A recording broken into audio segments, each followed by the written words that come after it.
Okay, we just heard an interview with Hans-Ulrich Obrist interviewing Pak Chung-chun, Hong Kong artist who's now signing his book. But I want to interview the interviewer here with his video camera here. What is the principle with your interviews? How do you conduct them? Okay, we've got so far is about 2,000 hours. They always happen on these, little tapes, mini DV tapes. Obviously, then get copied and all of that and transcribed. And mostly it's really text. So far we haven't really, I have not released the interviews as videos. So it's this idea of a huge data bank. For the moment, it's really a text. It's a text archive. And mainly books are made out of the interviews. So we've just done a book of the China interviews with Phil Tinari, which he published. Then there is the series of conversations with Koenig, which so far are 23 volumes, which are my recurrent interviews. Artists I interview again and again and all over again.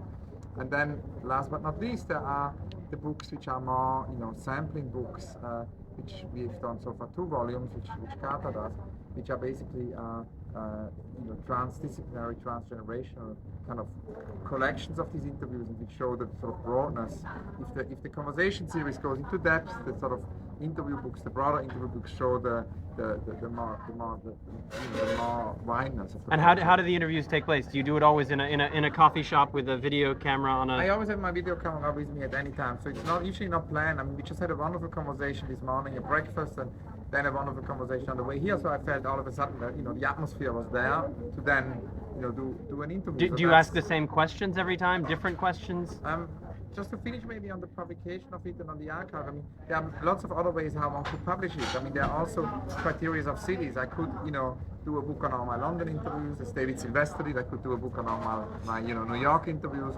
I could do a book on all my, Beijing interviews, all my Hong Kong interviews. So from that point of view, it could also be ordered through cities. It could be ordered through themes, and that leads us then to the recurrency. I mean, there are certain questions which always pop up. I always ask about the unrealized project. So that could be, or will be, a book one day, all the answers to the unrealized project question. I always ask about the beginnings. I think it's very interesting where an artist starts, about epiphanies. So this whole idea of where the work starts, and where maybe also from student work all of a sudden a first statement happens. So what is the first epiphany within the work?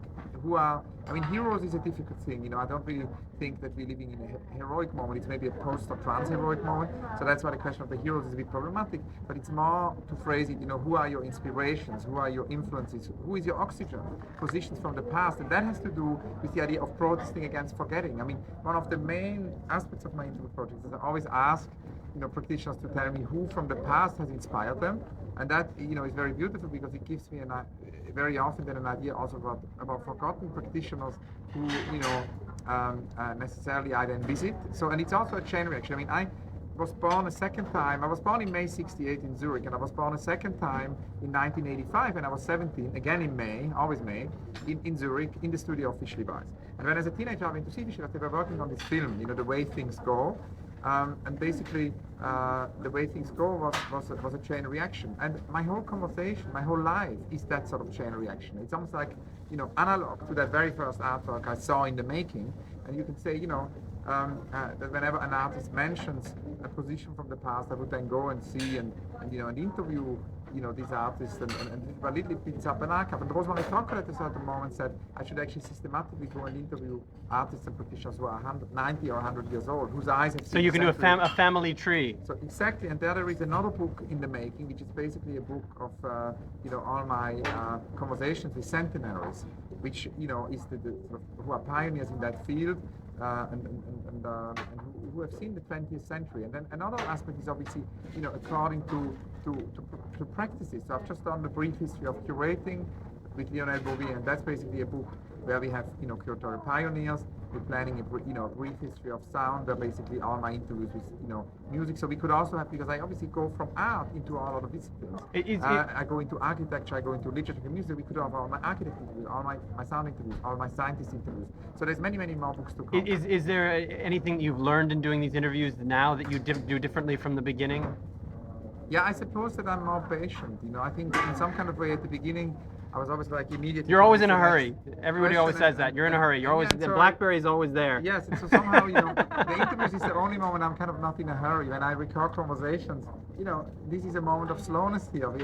It's a rush day. We're in Hong Kong. We're looking at hundreds of things, but all of a sudden, we forget time. We're sitting here for an hour in this strange cafe, near the Hong Kong Museum, and record this conversation. So from that point of view, it's also got to do with what did you say before about time, liberating time. It's maybe also to do with liberating time.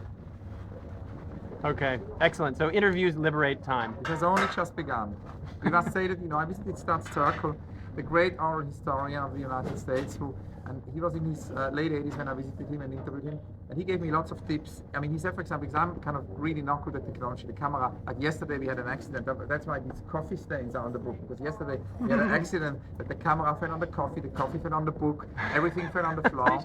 And actually, Stud Circle told me, do not worry. He said, do not worry. He said, when you're not good at technology, it reassures your conversation partner. There's nothing more threatening than the perfection of technology. It's this idea that actually sometimes things go wrong, and sometimes also this Yeah, during the interview today, the tripod did collapse. I noticed. The tripod has the tripod has a I didn't want to bring that up, but indeed. So that definitely, and Stud Circle also, had more than 10,000 hours of interview. So we must say that, with my 2,000 hours, it's a small beginning, and there's a long way to go. Excellent. Thank you very much.